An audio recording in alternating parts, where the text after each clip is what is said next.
Welcome to Flywheel, your number one source for everything that's happening in Frax, DeFi, and everything in between. If you want to know what's going on in the world on chain, from all the active developments to active players, you've come to the right place. This is DeFi Dave. I'm here with Capital K, and we're here to help you harness the power of the flywheel. And Kiet, this was a really good episode we got going on with the Umami team, all about real yield and, growing up and kind of the evolution of a DeFi protocol from anon degens to, okay, how do we scale this up to 100 million TVL to even like a billion TVL as a protocol? Like, what do you think? Dude, I think the team has gotten right heads on the right shoulders, because the way they're kind of positioning their product, the way they're even thinking about their distribution strategies, it's very, very mature and very sobering. And it's very clear that they have the proper leadership in place to kind of get them there, especially with all the relationship and the connections they've been building. And I love how well Lex articulated kind of the vision and the market he really wants to go after, and with a clearly laid out product strategy plan to get there. It was a good episode. I think we should have more of these, like Frax adjacent projects on. I agree. I think in the future, Flywheel is going to go more, subject focused. Definitely, keep the focus on Frax and how Frax can relate to these projects. So I think it's important to have these conversations and keep Frax in people's heads. I'll keep doing that. But it's important to be aware of other developments that are happening on chain and happening in DeFi, especially with Umami, because what they're doing is really important. And like all like the little tidbits of alpha, like I think this might have been the most alpha filled episode we've ever filmed. Like Dude, with everything yeah. he was dropping. Cause I was like, yeah. So, we won't let you guys wait any longer. We'll get this going. Don't forget to subscribe to us on YouTube, Flywheelpod. We almost have 500 subscribers, which is really dope. Don't forget to follow us on, less than 3 months. And don't forget to follow us on Twitter and on Telegram at Flywheelpod. We're so close to 1,000 followers. Don't forget to follow me at DeFi Dave 22. And follow me at 0x_K. And let's get this episode started. All right, here we have Alex, otherwise known as DeFi Alpha, the founder of Umami Finance, and Lucas, who goes by usually MrGrumpyPants. He's a community manager for Umami. He's on with us. We have a very special episode cooking up, and it's great to have you guys. Thanks for joining. Yeah, we're really happy to be here. Definitely. Thanks for having us. Yeah, and of course, we have my co-host, Capital K Kiet, in the building. Right here. Yep. And this episode will be all about real yield, where to find that sweet, sweet yield that's sustainable, long lasting, and long term. And let's get into it. Give us both of you guys your background. Like, how'd you get into DeFi, and how did Umami start? Sure, I'll share mine first, and then we can hear from Lucas as well. So, my background is I think somewhat unique for this space. I spent the better part of 7 years in financial journalism so that was most of my career. I covered mergers and acquisitions, private equity, and VC in both tech and healthcare. So I had sort of general exposure, I think, to a lot of things that have proven really useful in DeFi. But honestly, I really didn't get heavily into DeFi until COVID. I was working from home and I was bored out of my mind, and I started just poking around in Web3 more than I had done before. And it was really when I was doing that I discovered Umami. I was not one of the founding members, in the sense that there was a group of people who were all anonymous who preceded me, who actually built the protocol. I was a team member, and at the time that I joined, this was sort of October, November 2021. It was an own fork. I'm not sure if most listeners are familiar with what that is, but it's sort of the long and short of it is that it's the exact opposite of everything that we are now and what we stand for now.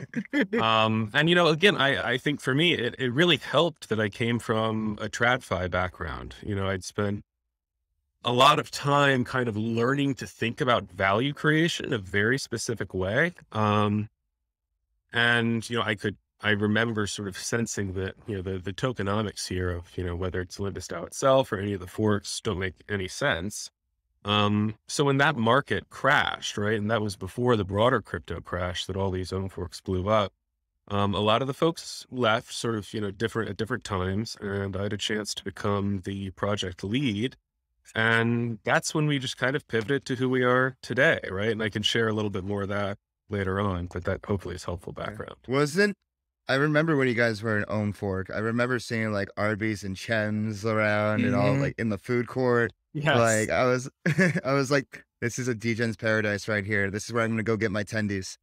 Yeah, no, I mean, honestly, I love the culture from back then. And I think, Grumpy is, Lucas, you're probably more of an OG than me. Do you want to share a little bit of your background? You've been in DeFi for a long time too. Yeah, definitely. So mine's probably the exact opposite of Lex's.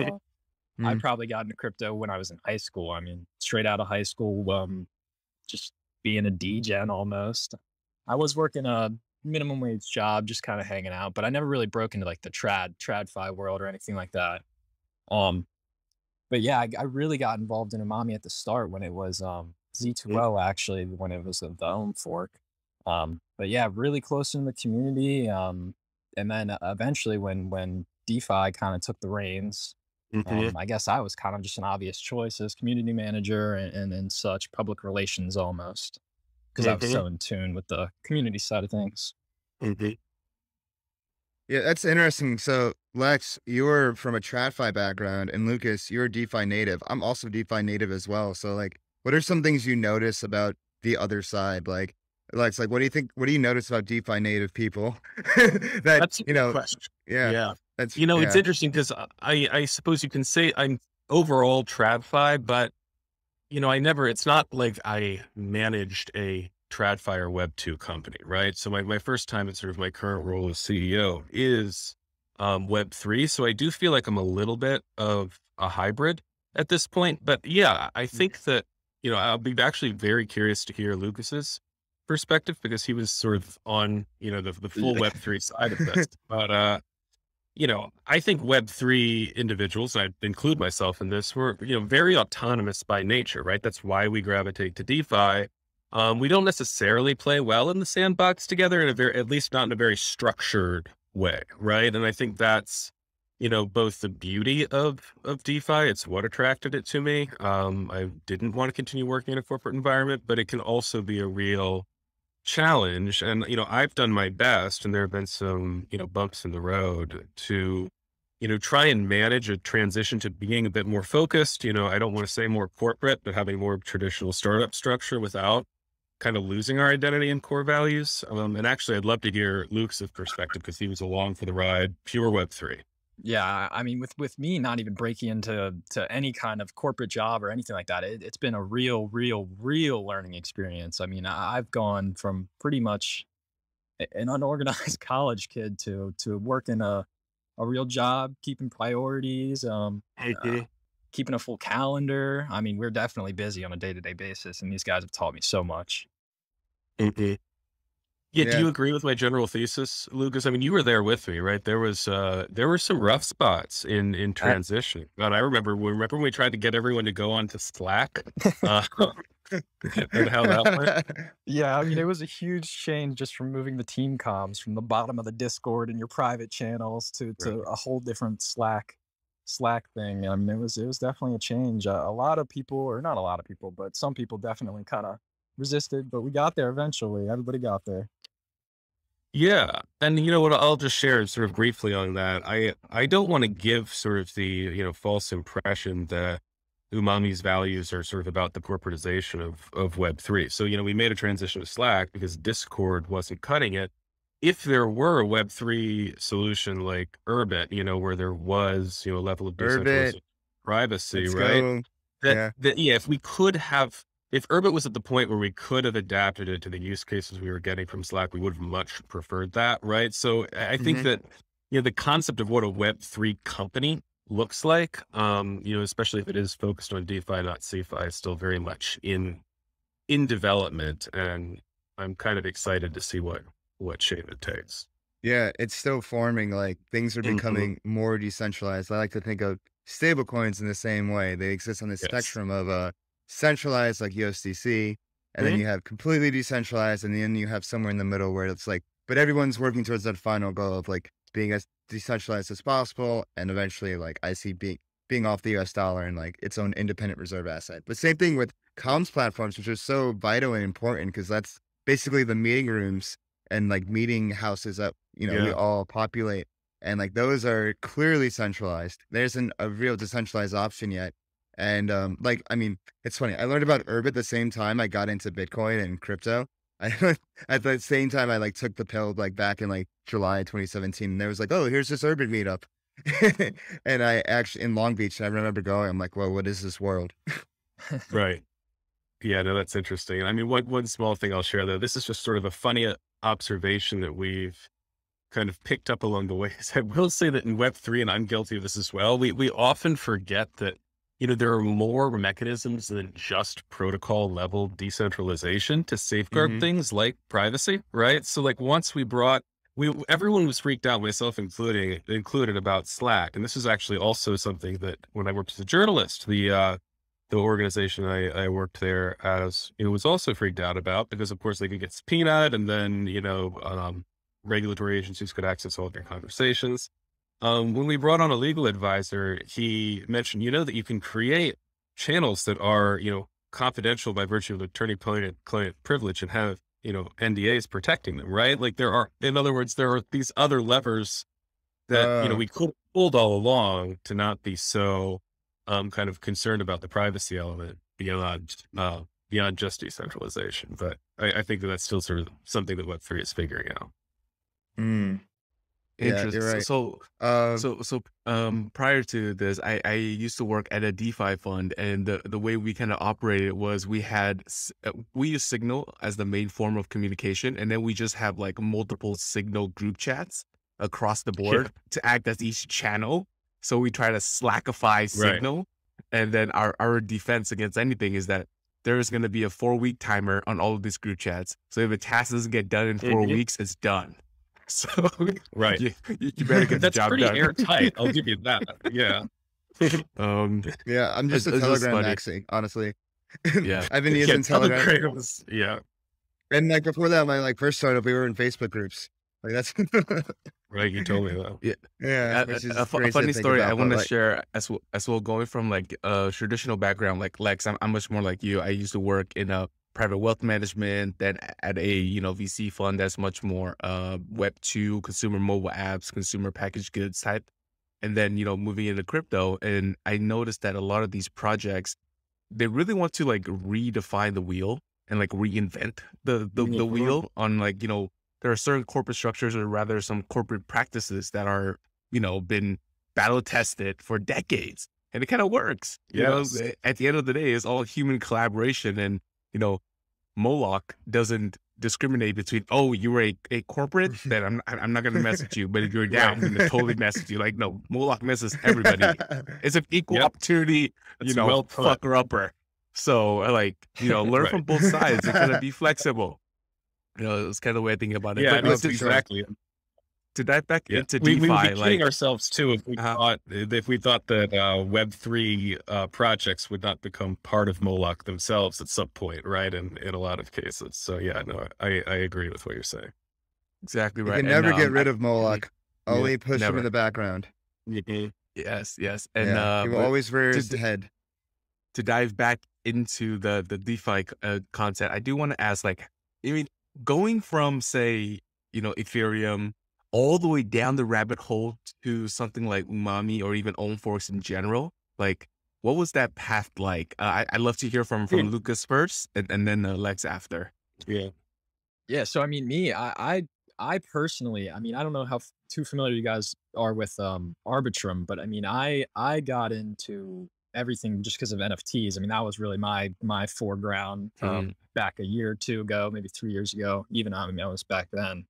Um, but yeah, that's how I got into it. And then Arbitrum just seemed like a makes sense place for NFTs. I mean, why spend so much gas on the mainnet when you can just go down to Arbitrum and spend maybe 10, 15 cents on minting an NFT or buying or selling one?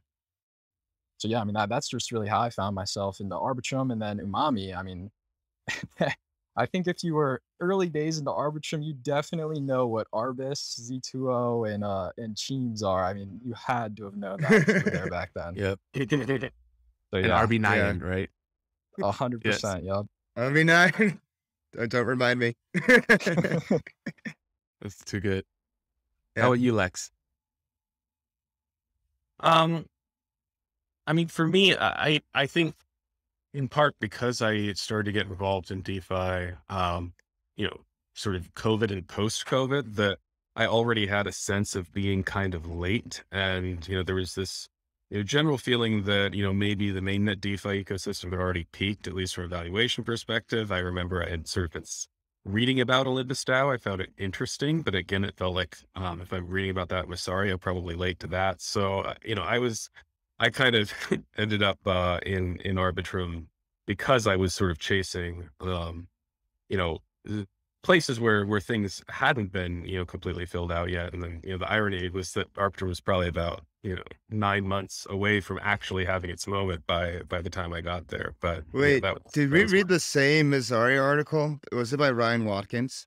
probably, yeah. Yeah, that was like one on Olympus DAO. Yeah, I remember it because I remember reading one when Olympus first came out. It was just all about Mhm. stable coins. It was like Mhm. centralized ones, decentralized ones, and like the independent free floating ones.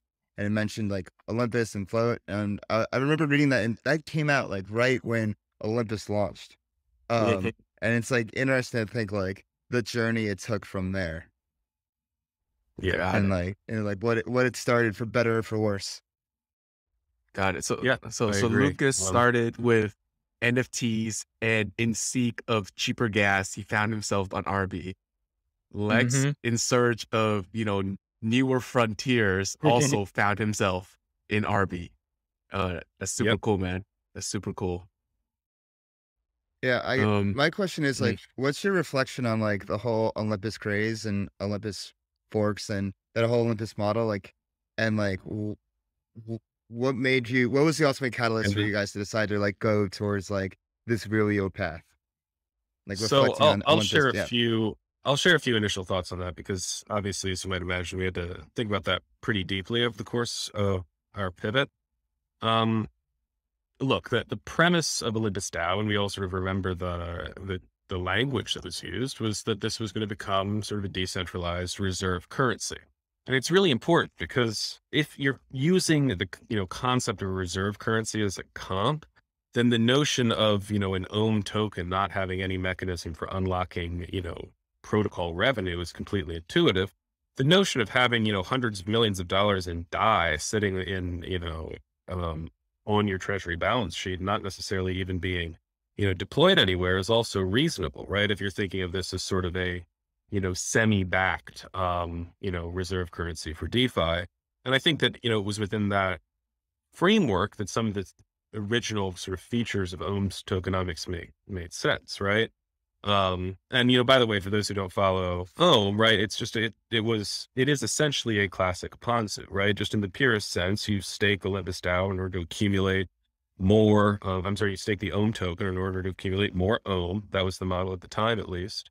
And initially the APY, the advertised return, was what was it, hundreds of thousands of percent, or at least tens of thousands of percent. So It was like and that was 160,000. all in the native token. Yeah, exactly. Yeah.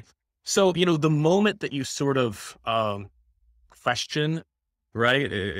The moment you question this concept of like, is this really a reserve currency? And is that sort of a viable model for a project? Then the entire edifice collapses in front of you because it's like, well, you're not deploying treasure to any useful end. And, you're only rewarded in more of the same native token just being emitted endlessly. That's a disaster.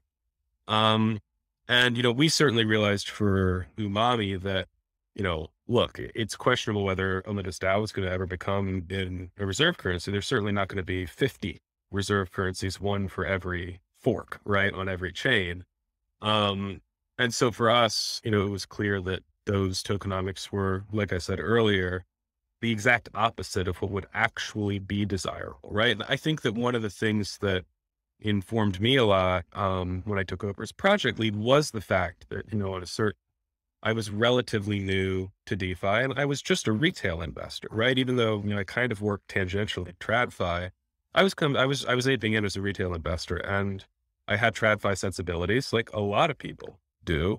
And I was looking for, projects where the tokenomics made sense, right? Based on the kind of cognitive frameworks you pick up thinking about fixed income and equities, right? And so when we started really thinking about what would be, this is kind of how Umami's current tokenomic structure developed. When we started asking ourselves, certainly when I started asking myself, sort of what would an ideal tokenomic structure be after feeling like I've gotten burned on many Ponzi's or just been unable to even assess the value of a token. Some of the key thoughts were, well, let's not have any emissions whatsoever, right? Emissions just inherently make me feel like any given unit of, that project token is less appealing. And, it makes me feel sort of very insecure in terms of, is whatever value I have going to last? And then, obviously this notion of can't you just straightforwardly give me as a staker cut of protocol revenues instead of all these end arounds, is sort of also, very obvious. So what emerged for us was kind of just this, very, purposefully simple, right? Sort of unapologetically mid, if you will, kind of framework of we're going to have a max total supply of 1 million tokens. It's never going to be more. There's not going to be any emissions. And there is going to be, every token is going to be a share of protocol revenue in ETH.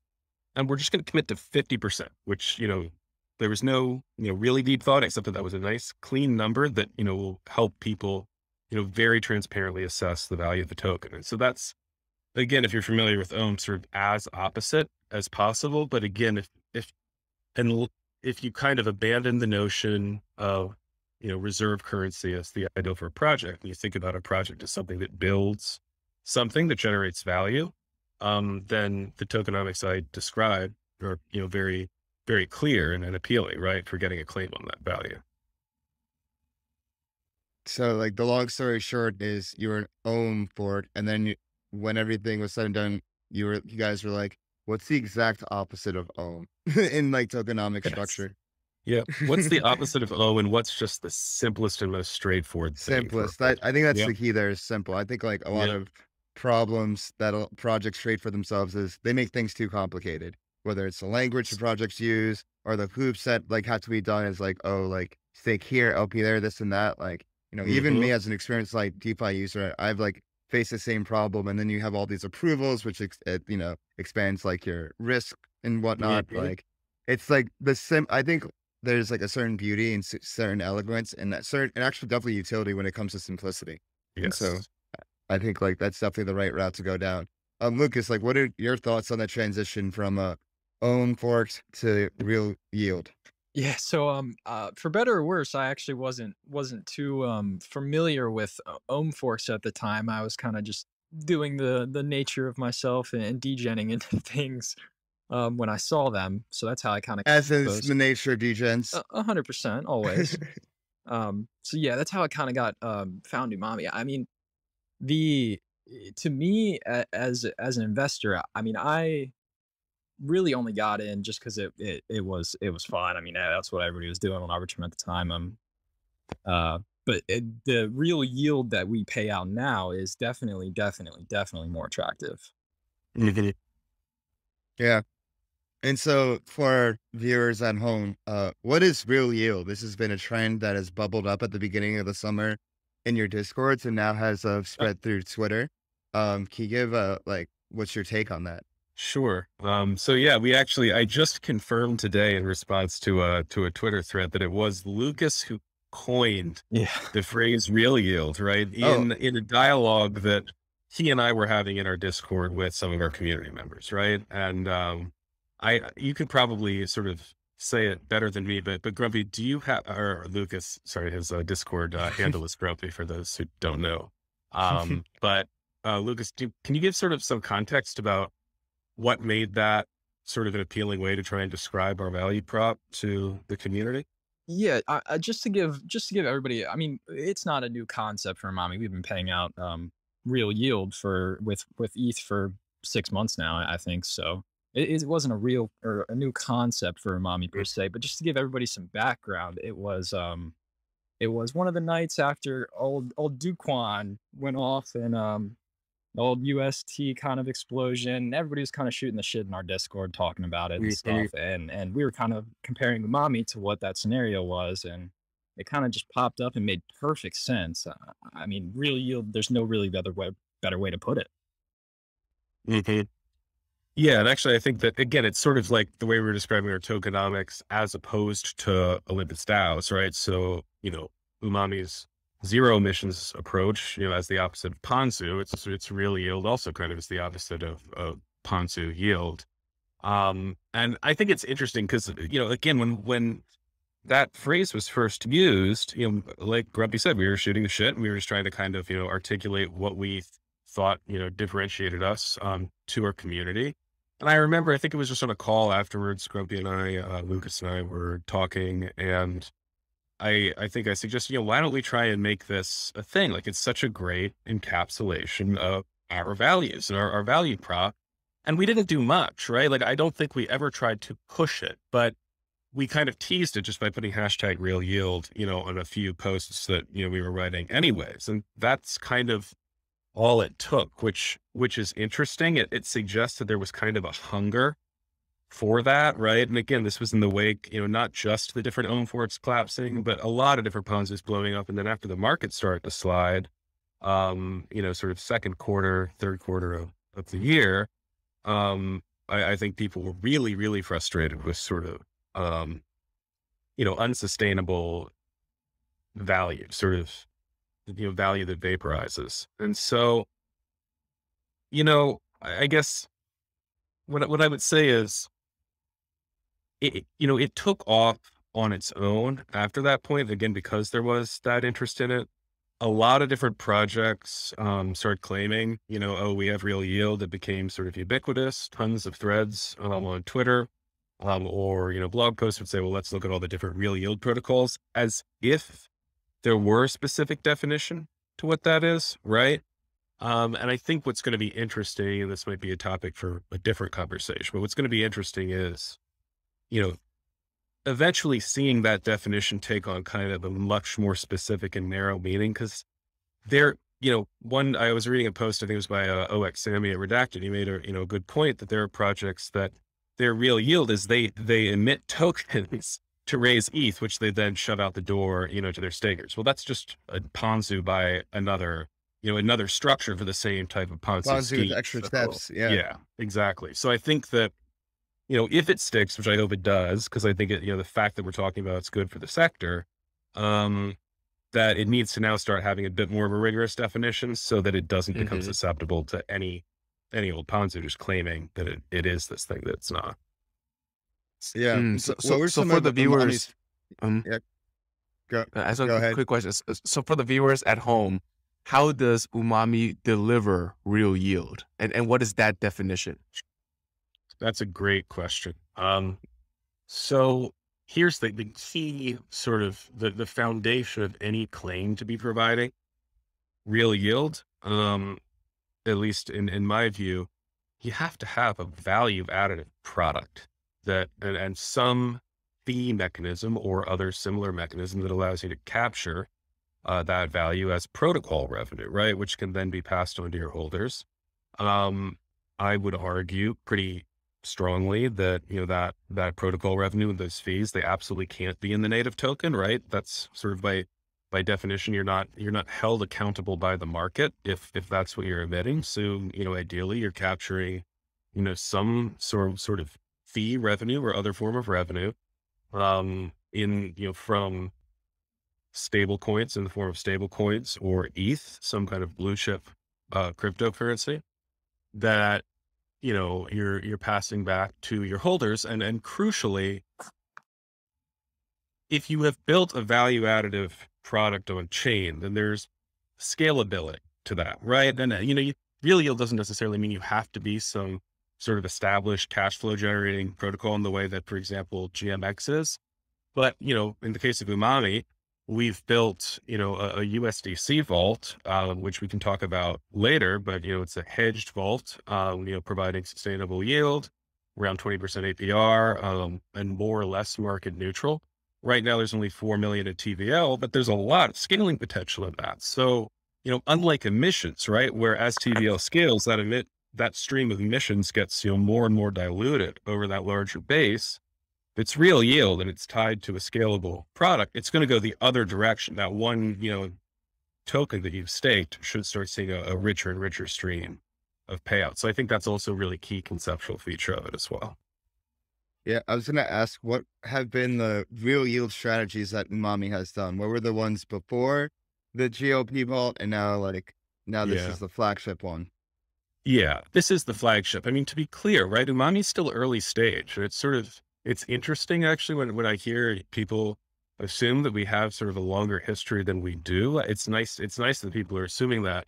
This USDC vault is our first, real product. And, we established the precedent of paying out, non-native tokens, specifically ETH, to our holders, sort of shortly after I took over. But at the time, that was really, we were moving away from being an own fork. So we immediately took the pile of assets that were just sitting in our treasury and, put them to work in sort of the most attractive, yield generating deployments possible on a risk adjusted basis, which turned out to be, providing liquidity to the GMX exchange, and hedging using, derivatives from a partner project of ours called Tracer.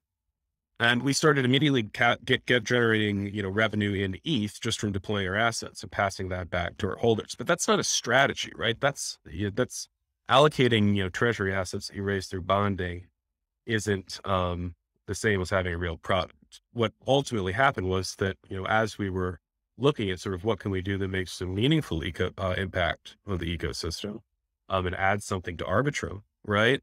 We realized that sort of that knowledge of, how GMX and its sort of GLP liquidity provider token work and how TracerDAO works, that served as the foundation for our idea for this USDC vault, which we only launched 2 weeks ago. And that's our core product. We have a stacked pipeline now. We've hired about half a dozen devs overseen by our chief technology officer, Prepop, who's just really excellent. And so we're going to be shipping many more vaults, but the USDC vault is what we have live now. So you had your own, DAO strategy, with your own internal treasury. It was like, wait a second, we're getting yield from this. What if we expand this to be like a general product? Yeah. Oh, interesting. Yeah. Mm-hmm. Yeah. And yes, go ahead, Kiet. I just wanted to ask Lex, does the real yield mantra also apply to Umami's DAO treasury holdings? Are you also not participating in any strategies that would involve, inflated dilution, emission and all that perversion of real yield? Or are you holding yourself accountable Basically. and only? Yeah. I'll share some thoughts on that. And what I'm about to say, it applies to our DAO treasury, but it also applies to basically every product strategy we'll develop, which I think is more interesting, right? I mean, we have $6 million in our treasury, and that's just our runway to build stuff. But, for all of our products, the USDC vault and everything else we're going to launch, this is how we think about it. You have to have real yield as the foundation, right? If you look at GMX, and I don't know how many people are familiar with it, but that's sort of the foundation for our current vault.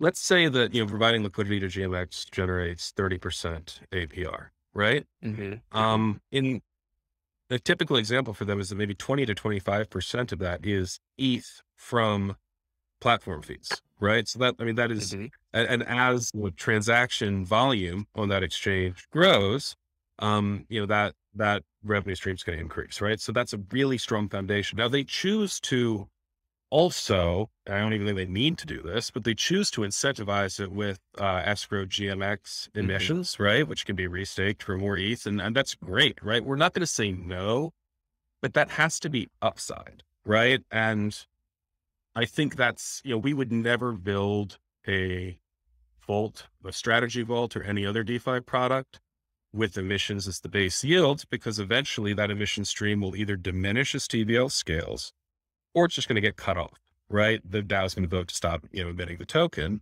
And then what? Then you have nothing, right? Whereas if you're doing the opposite, we kind of think of ourselves, even though these are vaults for other people, it's not with their own capital.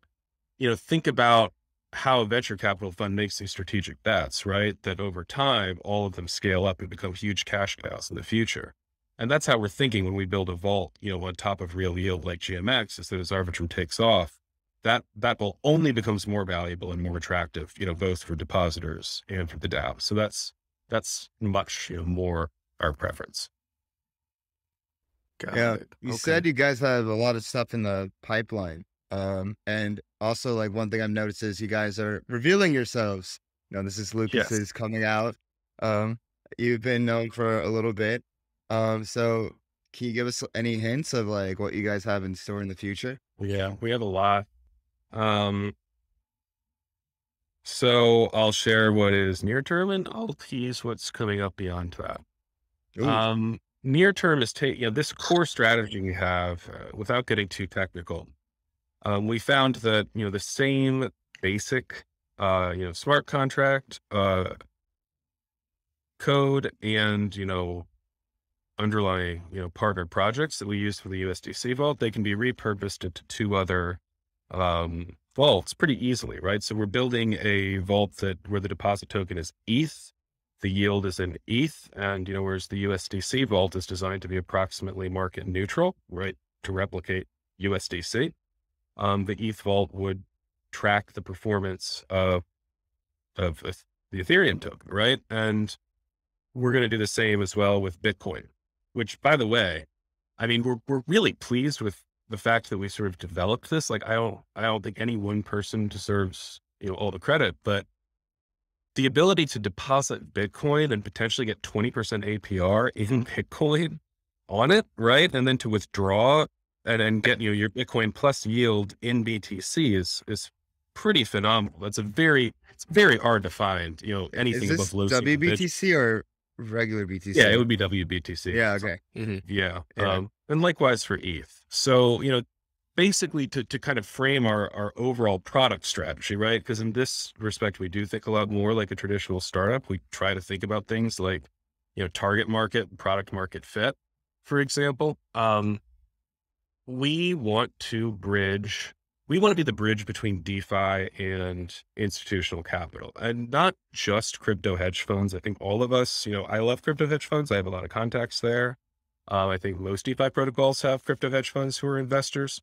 The total AUM for crypto hedge funds is $4 billion. That's really small, right? That is not a large enough market to build a substantial project on top of. So you have to penetrate into what you call sort of crypto curious institutional capital, right? So that would be, family offices, pension funds, and, alternative asset managers who are willing to have some allocation to crypto, but are not DeFi savvy by any means. And for that market, basically from what we've learned, Bitcoin, Ethereum, and stables, specifically USDC, but probably also Frax as well, for example, that's pretty much all they're comfortable with, right? So every strategy that we're building is going to be basically BTC, ETH, and stables. We're not even, playing around with, liquid staked ETH, wrapper tokens as the primary input output token for these vaults. It has to be very simple. So we're going to have those three core vaults. We, have a number of, sort of follow on strategies to those core vaults that allow them to be, considerably more scalable. GMX will not be our only yield source, put it that way. But what we're really excited about, and this is something it's a little bit of alpha, what I'm about to share, but what I'll share with you guys is, we quickly realized that, the biggest problem at DeFi, and it's somewhat circular, right? We want to onboard institutional capital to bring new TVL into the space, right? But we can't onboard as much institutional capital as we want, because it's hard to build a vault that can absorb hundreds of millions in TVL, right? You end up diluting your underlying yield source. So there's only so many areas one can go in the greater Ethereum DeFi ecosystem. to access really significant yield. I'm sorry, to be able to deploy really significant amounts of TVL, right? To be able to absorb the hundreds of millions you would want if you're onboarding institutional capital. And let's not kid ourselves, right? Nodes, ETH2 validator nodes are sort of the most obvious place to go in terms of pure TVL scalability. There's tens of billions locked already. We could, $1 billion in TVL for us would be game changing, and that wouldn't make a dent in, the universe of ETH stake to nodes. So not going to get to the mechanics of our product strategy. It is not just another wrapper token that's been done. There's no point. It is more institutional capital focused. It is going to be put in a pretty unique regulatory wrapper that I think is going to differentiate us a lot. It's one of the reasons we're doxed. It's because we have a pretty creative, legal and compliant strategy that's going to allow us to hit these markets. So that's going to be what we're doing next once we complete those BTC, ETH, and USDC vaults that we just described. Yeah, what will it take to get a Frax vault? I think we're talking at I think we're talking. Yeah, that's true. We'll find out, right? Yeah, that is true. Coming up, Yep. I think that would be like interesting in expanding the use of Frax is Yeah. get yield on it. Yeah. That's right. And actually, I mean, I would be very interested. What? No. I just wanted to say, Oh, sorry. Yeah, we need. you are a man after my own heart when you say that we need to go after like other institutional like sources Absolutely. of capital. And everyone talks about like the DeFi degens and DeFi degens. I'm like, that is like a tiniest drop in the bucket, right? I did an Right. analysis of like the top 10 in university endowments. If you just manage their cash position, right? If you only manage like 2% or half of their cash position, you're already at the 10 billion mark. And I'm talking about like the Harvard, Yale, and et cetera. And that's just their cash position, right? And we could process withdrawal within 24 hours. The only thing that would slow us down is your Swift banking mechanic. Like, we can get you off chain immediately. So there's this huge market there. Yeah. I'm really glad you brought that up, right? I mean, DeFi has been cannibalized. There's so much we could talk about on that topic because DeFi has just been cannibalizing the same little pool of degen and whale TVL for years now. And I think that it was such a thing for projects to be almost purposefully complex, right? And so much of that is because everyone's kind of pitching to this like overly crypt DeFi savvy market to try and steal a little bit of TVL share. And you just start iterating further and further away from what would be super saleable to like, $1 trillion total addressable market, which would be like, oh yeah, USDC, but with 7% APR, right? Like that, very simple value propositions would be far more useful for expanding DeFi. Yeah. I actually wrote about this earlier or mentioned this earlier in the year. BridgeFi. This is what I call it. What are those links between, the world on chain to the outside world, and like what's going to like connect that outside world capital that is curious about it, that wants to get in on the action, but you just don't have the proper rails and don't have the proper measures. But like once like those proper regulatory like frameworks are in place, then boom, it's off to the races. And who knows where that can lead with all that new money. In fact, if you'd like, I can share a little bit of additional alpha that connects to this. That will be the first time I've dropped it. Would that interest you? I think we like the alpha. Maybe a little bit. Yeah. Hit him with it. Just a little bit. I can't. I never made jokes. I was nicknamed used to be DeFi Alpha, but anyway.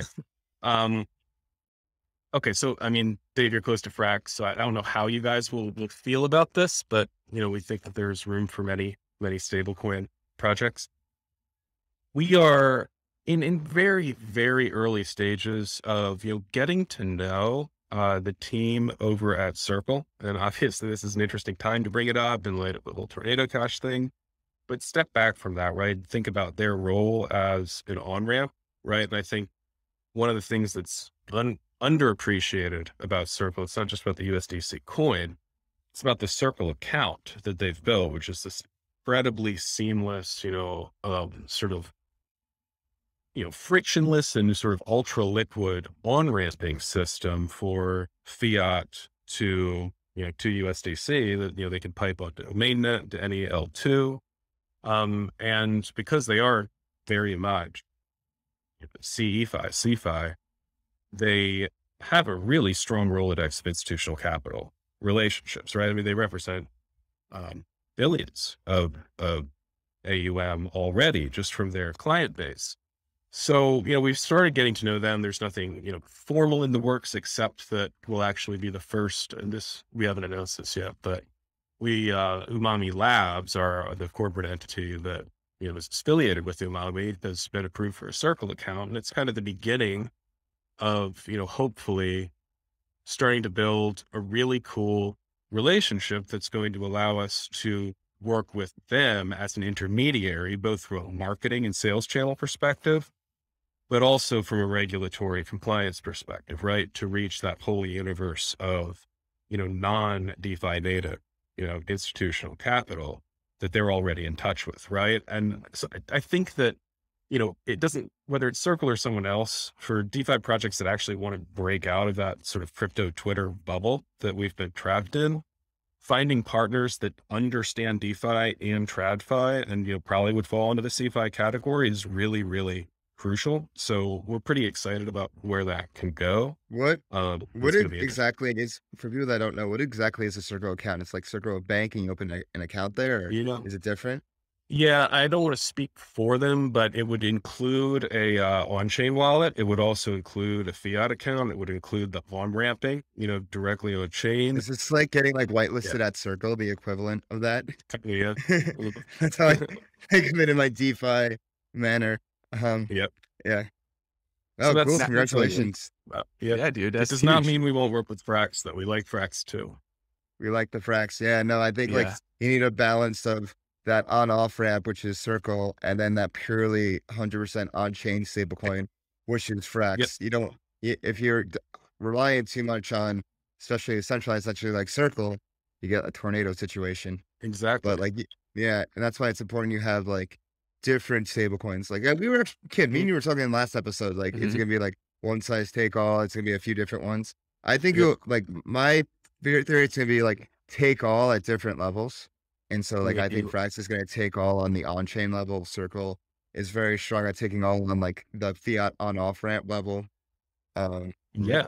I think that's exactly right. I hope that both Frax and Circle recognize that, they have a synergistic relationship with one another. It's not competitive because Frax is of course backed by USDC. So Circle benefits as Frax expands. Circle is great because somebody needs to take the hit and be more centralized in order to get regulators to kind of allow them to get integrated into, say, retail payments, right? Or, retail banking. And we want to see that level of mass adoption. And then you also want a truly decentralized stablecoin. So it seems, very complementary. Yeah, especially with Frax BP. Like talk about synergistic relationship. Yeah. Random question. Let's, what if you wanted to work with more of these institutions and CDFI and CFI clients, and they look at the name Umami Finance, and they feel like, oh, I want more of a Fidelity vibe, or like, some old white men's name vibe. Like how are you going to provide that sense of security for them? That's a great question. I mean, first of all, I might argue, right, that path started being paved, back with, I don't know, I can think of a really silly name for a $1 trillion tech company like Apple, right? Like how could anyone take that seriously, right? Like I feel like Web 2 kind of paved that path already. And so that will be familiar. If anything, Umami is kind of, less silly than a lot of very well-known Web 2 names. But building institutional trust is huge, right? I mean, that is central to why we docked. That's why you're looking at my face and calling me Alex instead of DeFi Alpha. It's my anon avatar of a waifu. And, having a real legal entity, having a, chief legal officer with securities law background. I will say, our executive team is overall probably about a decade older on average than, most DeFi teams. And that's not to say that, needs to be the case, but that probably in practice does help. Yeah. Mhm. And then again, I think the truth is that there is a fascination with DeFi among, traditional financial institutions. They think there's something there. They don't know what it is. And there are very few projects that are doing anything that, a TradFi institution could even remotely approach or understand or partner with, right? And so once you get across the line in those areas I mentioned, of a legal entity and a docs team and, more seasoned professionals who can kind of present things in a way that's recognizable and trustable to TradFi, then it's amazing how quickly, it's like being magnetic, right? Because it's still fairly unique and they do want exposure to the DeFi space. Yeah. How do you balance this path that you're taking? It seems like you're walking this tightrope in a sense. And on one side is, you're building out your BridgeFi, kind of sector of Umami with Umami Labs, these relationships, Circle and whatnot. And on the other side, you have this DeFi native part of Umami that had, where it came from with Arbis and Chems, and also like the culture of it, a culture of DeFi and on-chain and being degen and whatnot, that degen ethos. Like, how do you balance that out and make sure that like you don't tilt too much towards one way? That's a really good question. I'm glad that you asked it. That's probably, for me personally, that's the question that just kind of, philosophically is rolling around in my head more than anything else. And, part of that's because I'm not just attracted to this as a money-making venture personally, right? Like I chose to defect from the corporate world and get involved in DeFi because I authentically believed in what it was building. I've been having these conversations, recently with a number of people. So here's how I think about it, right? All too often you come up with an innovation, like DeFi that has potential to be transformative, right? And to, really powerfully address a lot of, major social and economic problems that people have been talking about for a long time. But because it is so caught up in this kind of, purism, both in terms of its team structure, in terms of, the nature of the projects and, its sort of insular culture, you only end up reaching a tiny number of people, right? And then what good is that? If you actually believe in DeFi, don't you think that, trustless, permissionless, decentralized smart contracts, backed up by, mainnet Ethereum security should be at the center of, transactions that, everyone does, right? Not just a few, crypto Twitter degens. And to get there, that's where you need, that's why I'm obviously biased, but like, this is why I love Umami, is that we are this odd hybrid. We are crypto native, right? We emerged from it a non-project, it was an own fork with, waifu memes as its marketing strategy. But, we have also a lot of people who have deep TradFi experience, at a pretty senior level. And, I think that the truth is like CeFi in many cases, it can't do what we're doing because it just doesn't know, right? It's people who just, I don't know, they just got out of an MBA or they just, left Web 2 or TradFi and they don't have that DeFi native experience. So, we can build true, DeFi smart contracts and understand what that means, and create off-chain regulatory compliant legal entities with the docs team that can, market it to institutional capital. And that's our goal. And it's really important. Like, we don't, at the end of the day, that what DeFi can live without some of its meme culture, although I like it, right? Like that's not what is central to who we are. It is the technology itself and the ethos of decentralization as well. And I think that Umami can advance those things and not sacrifice it at all, but also reach a much, much larger group of people. Lucas, what do you Thank think? you. Yeah. Yeah, I mean, we definitely, I think, at least from my experience in the space, have definitely been one of the pioneers of making this transition from one extreme to the other. But we do a pretty good job of keeping the vibes going in Discord and stuff like that all the time. I mean, we're in there 24/7, talking with everybody, hanging out, just kind of vibing in the Discord. So I feel like we do a really good job with that. And it's very, we used to have like, I don't know if you guys are too familiar with Discords, but NSFW channels and stuff like that. Like that stuff needs to go with the road we're heading in. Yeah. It Yeah, sounds and like then you guys are growing up a little bit mm, with this real yield path. Yeah. Yeah. yeah, I wanted to ask Lucas a bit more because you are the community manager, and how do you feel about this move towards more getting rid of the NSFW channel and kind of like growing up per se a little bit? And how Yeah. does your community? How would you think the community would feel? Personally, it's been a huge change for me. I mean, I was definitely the one extreme now to the other. I like where we're at now, though. I mean, it's been a great experience for me. I mean, the professionalism is something that I enjoy nowadays. But the community's response has been extremely well. I mean, I don't think there's been much pushback. There's been a couple people who have been, waifu lovers and gotten mad in the Discord when a few profile pictures have changed. But overall, I think everybody has understood that for Umami to go to the next echelon of TVL and everything like that, if we want to onboard all this CFI, then it's definitely the way to go. It's necessary.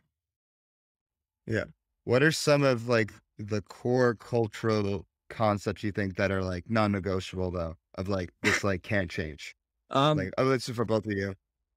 Definitely like sharing alpha in the Discord, doing that kind of stuff. Um, talking about other projects, what they see interesting in the space, that can never change, in my opinion. Even if it Hmm. is a more degen-y protocol that you're kind of letting other people know about, uh, everybody's going to always have a taste for something like that. So, I mean, it's definitely an appetite that needs to Hmm. be filled. Yeah. Yeah. And I guess, if we're talking about, just cultural, features of the Umami, and I'd be curious sort of to hear your thoughts as well, Hmm. Lucas. But like, one thing that is true, like even when we were talking about real yield, that was not conscious marketing on our part. And I'm not saying we would never do an advertising campaign or something at some point, but I do feel like one thing that Umani's had going and, its team and community have going for it is that if DeFi, sort of on the protocol level is supposed to be censorship resistant, I've also felt that, that ethos does influence kind of the attitude of our team. We don't have, completely sanitized profiles, even though I put my, my photo up, my actual name. I think that, everyone on the team still speaks freely. The Discord still feels like a lively place. People don't, pause in terror before, making a joke that they authentically think is funny. I do think that we still have, kind of life to us that is sort of, it's like the cultural expression, right, of what Web3 is about. And, you can become more successful and professional without losing that entirely. Do you feel like that's been true, Lucas? Exactly. And back to your point with real yield, I mean, I think we maybe threw it up in our Twitter bio and maybe a couple Mhm. of tweets, and that was pretty much it. Talked about it in our Discord, and our community really are the ones who pushed it. Like Yeah. they are the ones who took it to the next level in all their Twitter posts and stuff like that. So definitely big ups to them. Our general chat, where you can really speak to this, Lucas, like the general chat in our Discord is not a marketing channel, right? I mean, it's much, much more sort of peer to peer and multi-directional than that. It is still just a place where we hang out with our community. And somehow we have managed to hang on to that, even as we've, moved in this direction, which I'm really happy about. Yeah, I guess the perfect way to put it is that it's all really organic. Like the origination of Oh, real yeah. yield, what Umami's kind of pivot was, it's all been very, very organic. Yeah. Um, where do you guys see DeFi in like 3 to 6 months? And where do you think Frax as a protocol can position itself to like take advantage of where the trends are going? Okay. It's really an interesting question. 3 to 6 months, I think, we already saw it just yesterday with Tornado Cash. I think compliance is going to be a theme.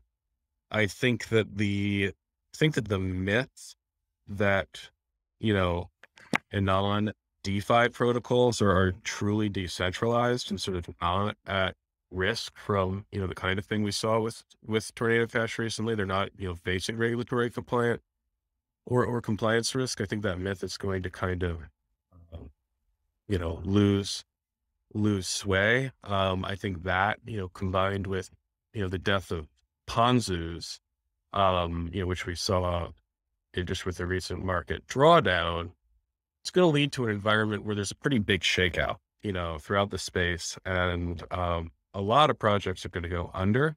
Small number are going to, build much more seriously. And then I do think, we're seeing this now. I can speak to it firsthand. We're seeing the, onboarding of, we're seeing the mass adoption of DeFi, but not through retail. It's not mom and pop, aping around on Arbitrum. It's through institutional capital onboarding. So that kind of, the shaking out of all of the subpar projects, and 90% of them were just made to make money quickly. Like, we know that.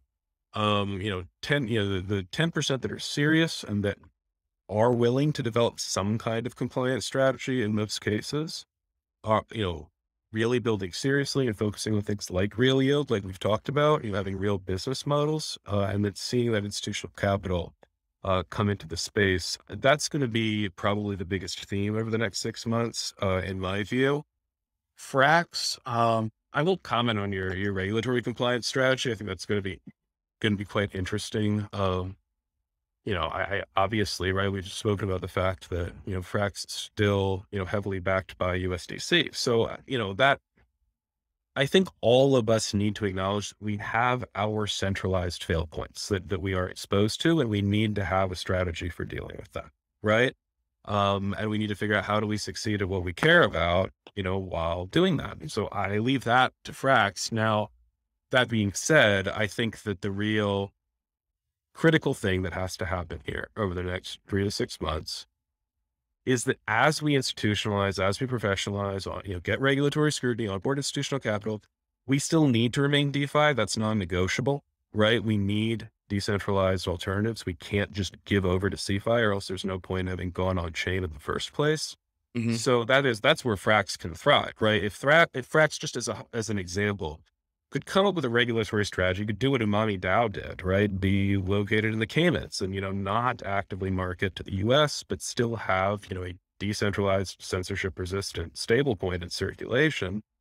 You've now kind of acknowledged the regulatory environment. You've done the ecosystem an enormous service by having an alternative to more centralized stablecoins, potentially.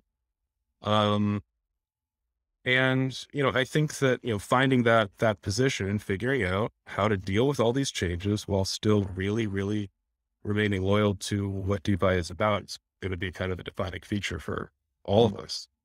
I think to respond with the Frax USDC backing comment, because we do get that a lot. Frax is not directly backed by USDC. It's backed by LP tokens from like Curve and Uniswap and, the investor AMOs. And so Circle would have to blacklist those Uniswap the contracts themselves, which would be detrimental to Uniswap. Like, basically DeFi would have to fail first before Frax would go down. That's a really interesting. Yeah. And then Sam had a really interesting point in the Telegram earlier about the Maker PSM modules, which are basically isolated USDC vaults with their swapping. And so like Circle can just target the PSM module, and that is like detrimental. And it's just USDC in there, so that's like pretty detrimental. It's not going to affect anything outside the PSM module. Yeah. So that's an interesting design choice by them. I think it's like riffing. You know better than me, so like your protocol. This is why we have Flywheel. To educate a big piece of it. I know we're running up on the tail end here, but I'd love to get really deep into the Umami USDC flagship product. Could you Eli 5 and explain it to me how it works for the people at home? Yeah, I'll explain it. I know we're getting close to the end, so I'll explain it as safely as possible. So the USDC vault is built on top of 2 partner projects of ours. And again, that concept of real yield is at the center of it. So its primary yield engine, right? The source of the real yield is a decentralized exchange called GMX, one of Arbitrum's flagship projects. We really like them. GMX has, I think they've generated $50 million in protocol revenue denominated in ETH, right? No inflation of their token for this. $50 million in protocol revenue from exchange fees and, also trader liquidations since they launched. And, they're growing really fast, so they're scaling liquidity. So they have a need for people to provide liquidity to that exchange. And that's where our vault comes in. If you were to provide liquidity directly to GMX, you would be acquiring this token called GLP that is kind of this unusual index of stable coins, and also BTC and ETH, and also a little bit of Uni and a Chainlink. And so obviously that's kind of a hairy asset in the eyes of a lot of investors. So we came in and we built this vault where we offset the market delta, right? The exposure to market volatility from the ETH and the BTC that, is on their exchange and in their liquidity pool.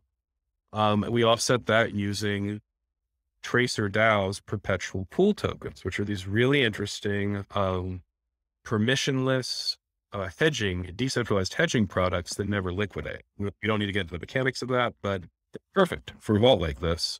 So, we developed a pretty unique model. We back tested it for, we have 30 days of back testing data on it before we went live.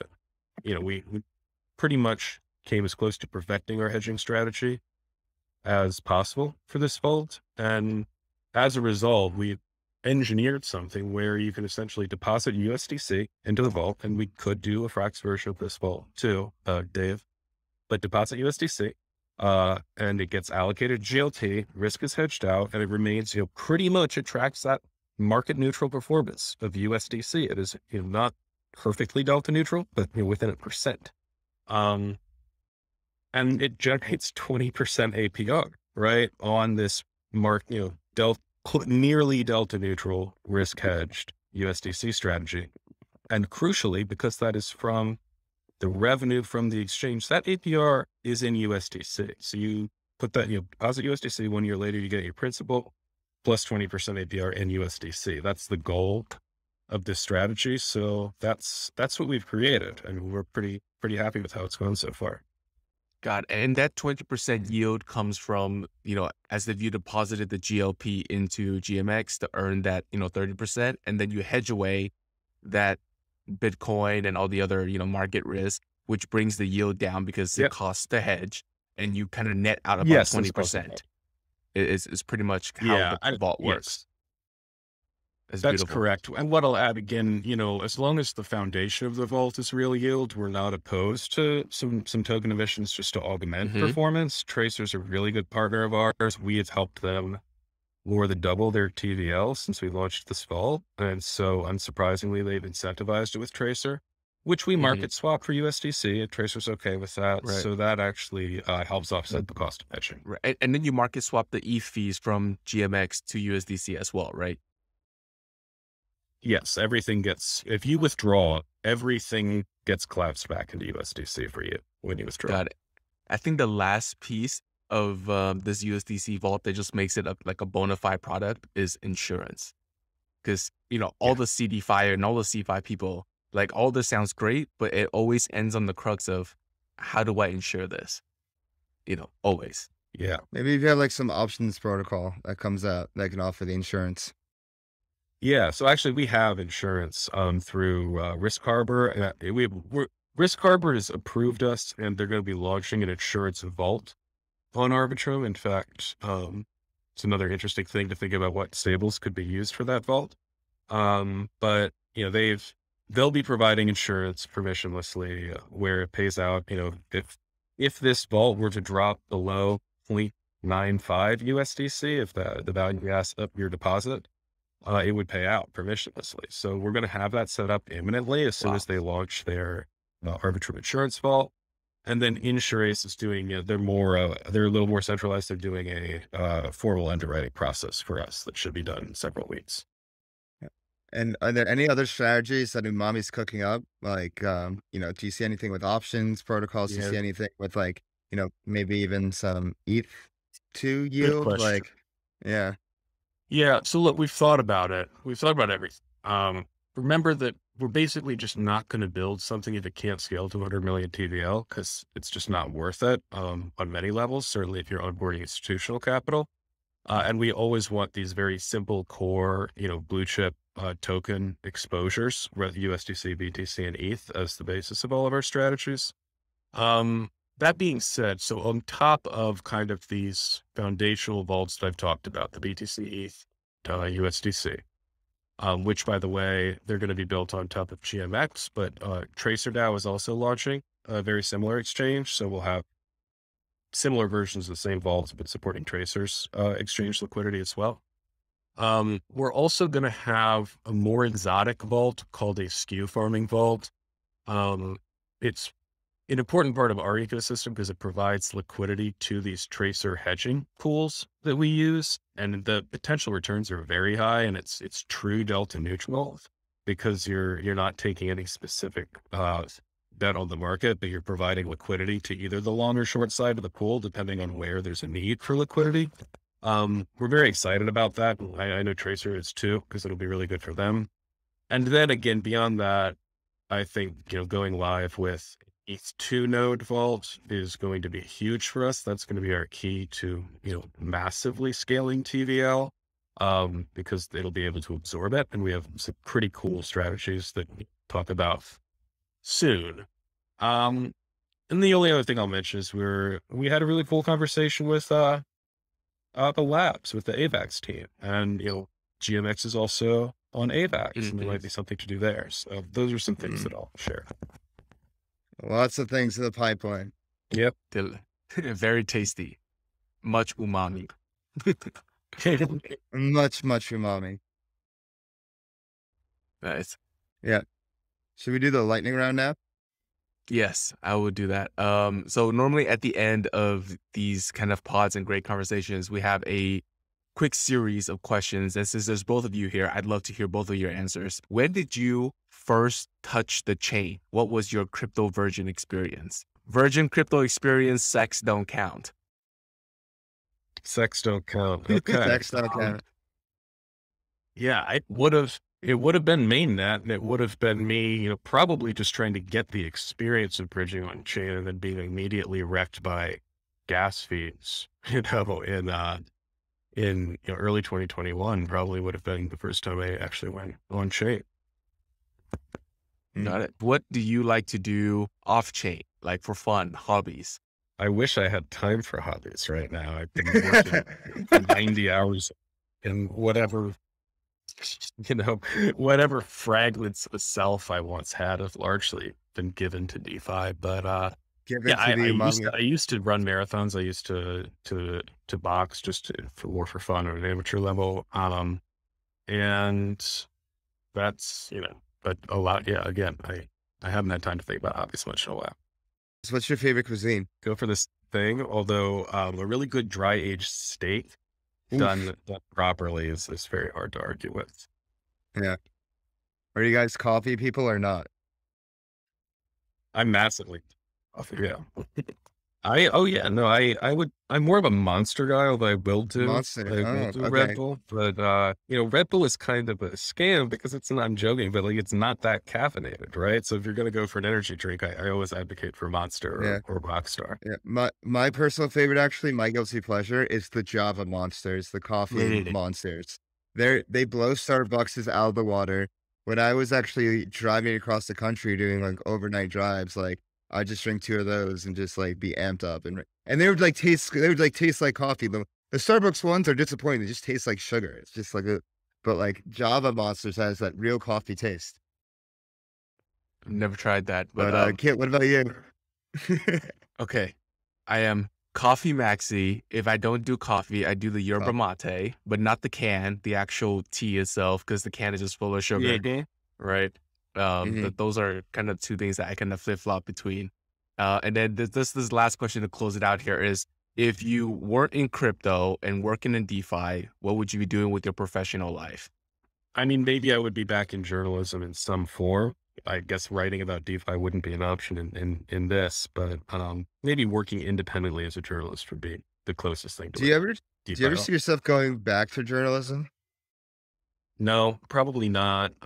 We'll see. I mean, I think what happens, right? The beauty of sort of what we're all doing is, if you're doing something completely original and new, like DeFi, you're always going to have chances to kind of, write about what you've learned and sort of share that with Oh people. yeah. I'd like to keep doing that. I don't know if I'd be a journalist again, because why would I do that? Yeah. Yeah. Lexi doesn't want to write about All great right. men. He wants to be great man. Yeah. Awesome. Well, this has That's been why we have super fun Flywheel. for me. Yeah. Yeah. Yeah, this is a good episode. Thanks, guys, Great and episode, thanks for guys. staying Honestly, true to the thanks. culture and pushing things forward. All right. See you guys. Thank you. Thanks. Peace. Hey, everyone. Thanks for watching this week's episode of Flywheel with Umami Finance with the Lex and Lucas combo. Kit, reflecting on this past episode, what you think? I think they delivered. I think we gave a spotlight onto projects in the DeFi ecosystem, and especially one on Arbitrum where Frax really wants to grow. I think we did a good job on giving them their spotlight and for them to talk about what they're building. Very excited on the path that they've chosen. And it's quite a drastic shift from an own fork to an institutional product. Yeah, talk about a glow up. Yeah. Glow up. Yes. And also, big announcement on the Flywheel front. We are going to have our 60K grant from the FraxDAO past. It should be huge for our future development. We really want to take Flywheel into overdrive to become the destination for Frax, for DeFi, for stablecoins. There is so much room for growth, and I am really excited for where we're going to take this thing. We're going to keep the flywheel spinning. Don't forget to subscribe to us on YouTube. Follow us on Twitter and Telegram at Flywheelpod. You can follow me on Twitter at DeFiDave22. You can follow me at 0x_K and make sure you leave comments, likes, and subscribes for us to keep on delivering the content you want and help you harness the power of the flywheel. Peace.